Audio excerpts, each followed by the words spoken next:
it's Jen. And Maria, and welcome to Untitled Kitchen, where we bring you into our kitchen and show you that you don't need to be a professional chef to cook or think like one.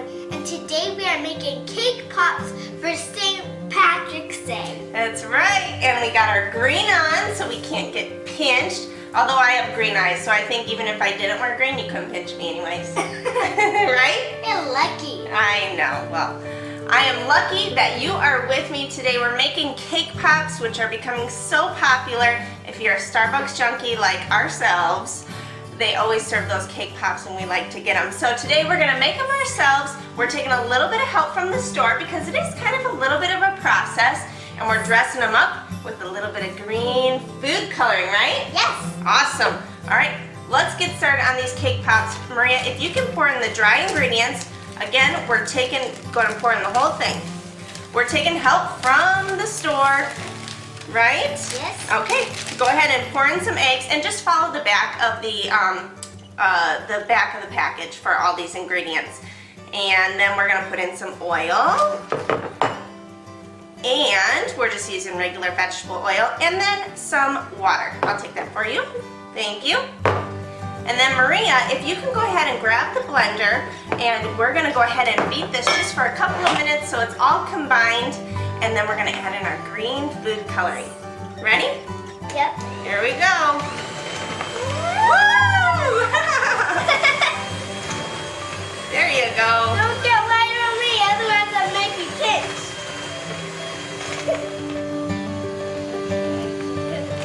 All right, Maria, you're doing a great job. Now I'm just going to add in a little bit of green food coloring just to kind of put a little bit of St. Patty's Day spin on it. And however dark or light you want it, you can add. So I'm just going to add a little bit at a time. We'll start with like 10 drops or so. I think we're going to need to go a little bit darker than that. So just whatever you want, your cake pops. What are you thinking, Maria? Dark or light? Maybe darkest, lightest. In the middle? That's pop. Is that good? Good job. Now we kind of went for kind of a light green. It looks beautiful. Smells delish. We might be licking the beaters after this one, right? All right, Maria, I have a baking sheet, just a 13 by 9 baking sheet. I want you to spray a non-stick cooking spray onto here, all over the place. There you go. Keep going. Yeah, don't breathe it in. Here, let me help you. There we go. Very nice. And then what we're gonna do now is we're gonna pour this into the pan. Go ahead and spoon it on in. And we're just gonna bake this according to our package directions again. So just follow whatever you get. Okay? And then after that, fun part comes where you get all messy. I'm telling you what, Maria, it is messy. Ooh, good. Yeah?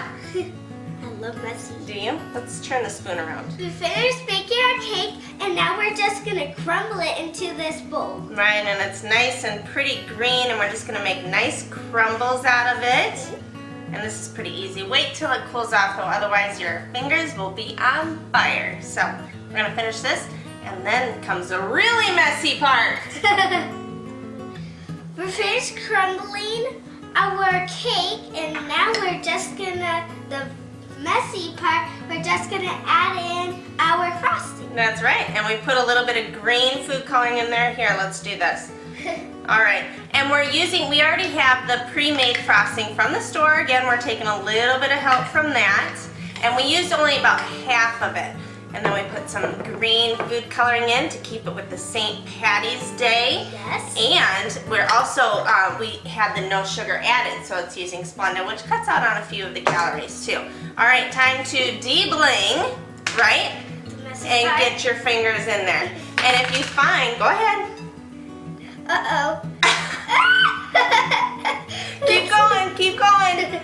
And if you find that it's still really crumbly where it doesn't stick together, just keep adding in some more frosting. That's no big deal. So, all right, keep in there. I have the green lobster. This is perfect for the kids. They're absolutely gonna love this. So, all right, keep getting it in there. all around. Scoop down at the bottom. Get it all nice and just toss it all together. There you go. So what my mom is doing now is she's rolling the cake and the frosting into a little ball, and I'm just going to stick these into a lollipop stick. That's right, and go ahead and just set them straight up like this. There you go.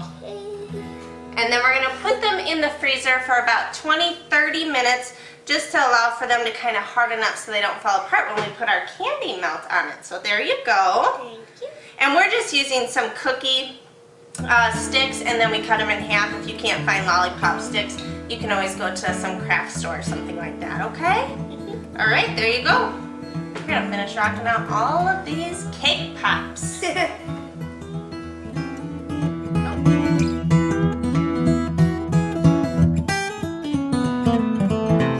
finished cooling, and we melted some candy melts. That's right. And we added them with some green food coloring just to keep on the track of St. Patrick's Day. That's right. And right now my mom is putting on the candy melt onto our Cake pops, right? cake pops. Yeah. And then I will be sprinkling them with green sprinkles, and then we'll put it on the styrofoam. That's right, to allow for it to cool. And time is kind of against you a little bit. Here you go. If you want to hold the cake pop and do it? Because we don't want that candy melt to harden. And I did add a couple of tablespoons of vegetable oil to this just to kind of keep it a little bit on the runnier side. So we're gonna finish rocking out all of these, and then after that, Maria, Yeah? what do? We get to try them. That's right. And we do work in batches, about 5 at a time, just to keep the other ones nice and cool. So we'll see you back in just a second. Yes. Thank you, Maria. Wow. It does. Like a Lorenz tree. We finished making our cake pops, and now we're just gonna try them. That's right, and we kind of displayed them in a little flower arrangement. How cool is that? Good. Especially if you're having a party. Which one are you taking? Want this one? Yes. Yes? Okay. I'm gonna try this. And it doesn't take long for the candy to harden. Now that's candy, it's hard. And then the inside will be nice and ooey gooey from the cake and the frosting. Mmm. Mmm. Mmm. Well, as hard as I can get it there. Good. Mm-hmm.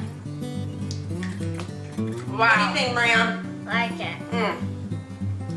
This is so good. It's so much fun. It's great to get in the kitchen with the kids, and this is the perfect recipe to do it. So definitely give it a try, right, Maria? Uh-huh. Did you have fun? Mm-hmm. Thank you for doing this with me. I appreciate it. You're welcome. Remember, you can always head to our website, amateurkitchen.tv, to find all of our recipes and videos, including this one, our St. Patty's Day Cake Pop. And if you're looking for new kitchen gadgets, make sure you click on our shop tab as well. And what else do they need to do, Maria? Click that little like button at facebook.com/amateurkitchen. That's right. We're going to continue to enjoy our St. Patty's Day Cake Pops. We hope you try them too. And join us again next time on Amateur Kitchen. Bye. Happy St. Patrick's Day.